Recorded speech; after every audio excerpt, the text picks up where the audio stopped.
안녕하세요. 지금 이제 2024년 6월인데 이제 한 달이 채 안 남았습니다. 스트레스 DSR 50% 적용하는 시점이 말입니다. 그리고 한 또 반년 지나면요. 2025년 1월 1일부터 스트레스 DSR 100% 적용입니다. 스트레스 DSR 100% 적용이다라는 게 무슨 얘기입니까? 가상금리를 예를 들어서 한 1.5%라고 치면 지금 이제 2024년 3월 1일부터는요. 한 0.375%가 가상금리로 적용이 되는 겁니다. 7월 1일부터는요. 0.75%. 내년 1월 1일부터는 어떻게 됩니까? 1.5%가 가상금리로 부과가 된다는 겁니다. 대출이자가 5%면 최대 6.5%까지 금리가 올라간다라고 보면 맞습니다. 나중에 기준금리가 내려가든지 말든지 그런 거하고 상관없이 그냥 대출이자가 계속 올라간다라는 겁니다. 서울 아파트 기준에 집 산다고 4억 5억 대출을 너무 수월하게 냈습니다. 연끌족들이죠. 그런 애들이 대출 4억 5억 받아가지고 월 이자하고 원금하고 만 200만원 250만원 내면서 살아가는 게 과연 가능할까요? 그러면서 집값이 8억 주고 샀는데 14억 됐다 15억 됐다라고 떠들어대는데 현실은요 지옥입니다. 과연 견딜 수 있을까? 버틸 수 있을까? 만세 안 부르고 오래오래 버틸 수 있을까? 라고 생각해보면 아마 버티기 어려울 겁니다.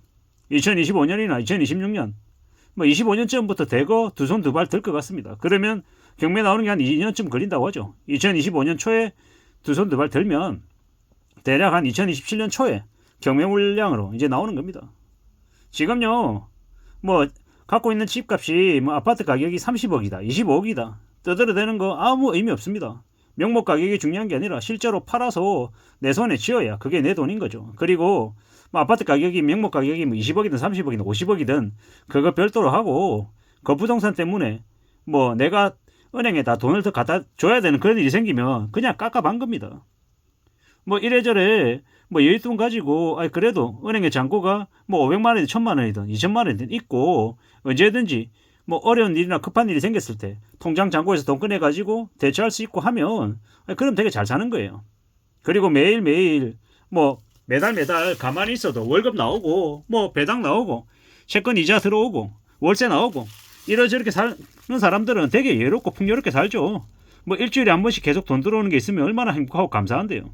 저도 이래저래 외부 활동 해가지고 이래저래 비용이 조금씩 들어오면 되게 신나고 기쁜 거죠. 월급대로 받고 외부 활동 해가지고 조금이라도 돈이 생기면 그것만큼 고마운 일이 없습니다. 감사하죠. 신기하고 참 대단하기도 하고. 그리고 채권 투자해 놓은 것들 적지만 채권 이자 이렇게 조금씩 들어오는 것, 그리고 배당 주식들 배당금 들어오는 것, 그것만큼 신기하고 고마운 일이 없더라는 겁니다. 잊을만 하면 비록 금액이 적지만 그래도 조금씩 들어오면 신기하고 감사합니다. 그러면 통장에 잔고가 좀 쌓여 있으면요 그것만큼 든든한 게 없다라는 겁니다.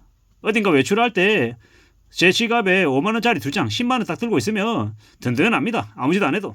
밥 안 먹어도 배 안 고프고 어디 다녀도 있잖아요. 불안하지 않은 거죠. 저 멀리 어디론가 먼 곳에 갔는데 갑자기 급박하게 돈 써야 될 일이 생길 때 그 현금을 끄집어내서 쓰면 되니까요. 물론 가지고 있지 안 쓰죠. 그게 든든하다라는 말씀을 드리는 겁니다. 그렇게 내 손에 현금 쥐고 있으면 그것만큼 마음이 든든할 수 없습니다. 자본주의 사회에서. 근데 지금 이제 대한민국에 사는 무수히 많은 보통의 사람들, 통장 잔고에 100만 원도 없는 사람들이 70%라고 얘기합니다. 60%인지 70%인지 정확하게 모르겠는데 실제로 돈이 없어서 허덕이는 사람들이 많다라는 겁니다. 통장 잔고에 100만 원도 없다라는 건 매우 우울하고 서글픈 얘기죠. 급한 일이 생겼을 때, 갑자기 아플 때, 갑자기 아이들 밑으로 돈이 들어가는 일이 생길 때, 공과금 내야 될 때, 돈 못 주면 어떻게 됩니까? 카드론 쓰고 누군가의 돈을 빌려야 되고 하는데 그게 쉽냐고요. 쉽지 않다라는 겁니다. 내가 원할 때 손 내밀 때 은행이 돈을 안 빌려주면 어떡할 겁니까? 카드론 돈 안 나오면 어떡할 겁니까? 그리고 그렇게 쓰는 돈은요 나중에 더 큰 이자로 대갚아야 되는 거죠. 되게 빡빡하고 힘든 겁니다. 앞으로 우리가 살아가는 삶이 무지하게 힘들고 서글프고 빡빡한데 그걸 별거 아닌 것처럼 얘기하는 사람들은요 다 쓰레기들입니다.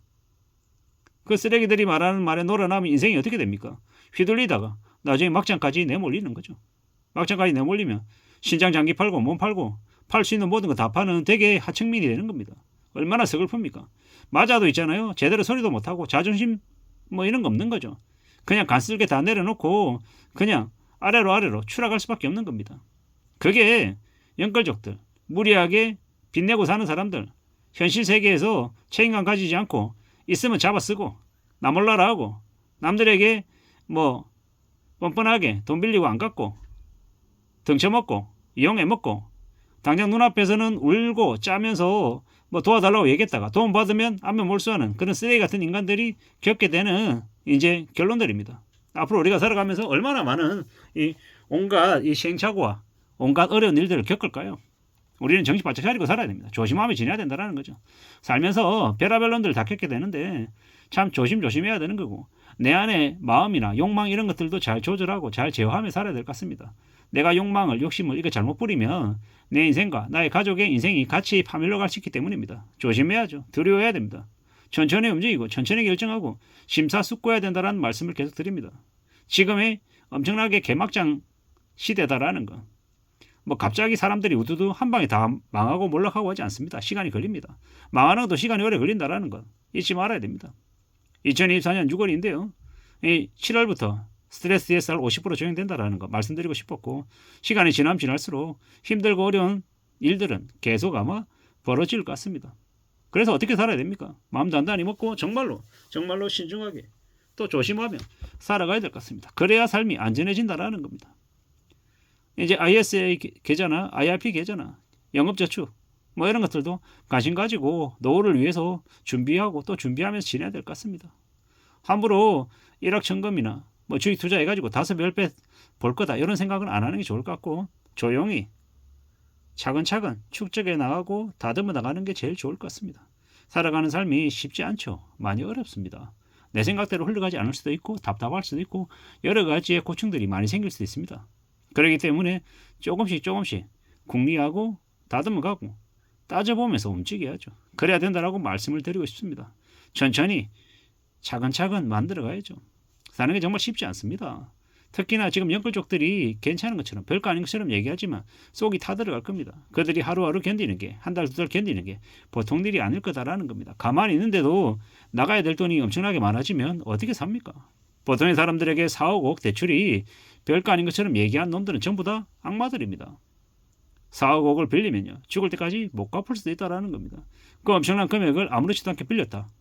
지옥으로 가는 지름길에 들어섰다라고 봐도 무방할 것 같습니다. 정말로 조심 또 조심하며 살아야 되겠습니다. 빚 4억 5억을 너무 우습게 생각한 이들이 연끌족들이 앞으로 몰락갈 일만 남아 있습니다. 빚지지 않고 최대한 자기의 분수 안에서 가질 수 있는 자산들을 가지겠다라고 각오하고 항상 성실하게 착실하게 살아가는 게 제일 안전하고 현명한 길인 것 같습니다. 그렇게 살아야 되겠다라고 다짐 또 다짐하며 오늘 하루를 보내려 합니다. 이상입니다.